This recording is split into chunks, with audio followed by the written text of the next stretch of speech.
vous êtes le président d'un pays à grande richesse.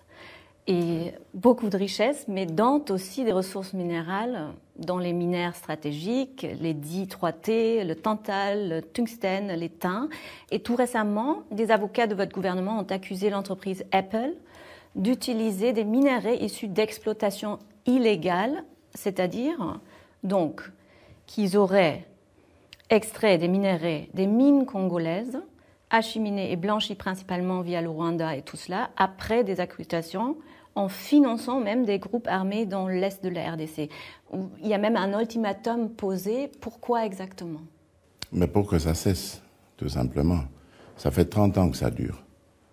30 ans depuis que la communauté internationale nous avait demandé d'ouvrir nos frontières pour accueillir le flot de réfugiés qui fouillaient le génocide au Rwanda.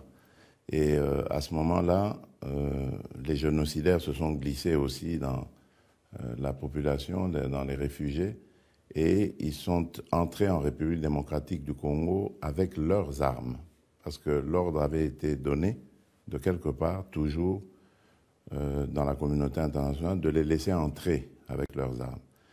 Et après cela, on a donné un droit de poursuite au Rwanda qui s'est invité en République démocratique du Congo et a pourchassé ces génocidaires, mais malheureusement n'a pas fait la part des choses, donc a aussi massacré des Congolais.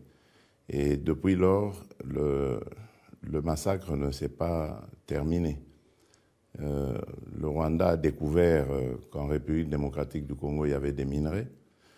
Le Rwanda a noué des contacts dans la communauté internationale qui lui ont permis justement d'être le receleur, enfin le vendeur de ces minerais, du sang, des minerais obtenus par la violence exercée sur nos populations pour les pousser à quitter les localités dans lesquelles on trouve ces minerais. Et depuis lors, il est devenu un peu le représentant de ces minerais pour la communauté internationale, pour ces multinationales.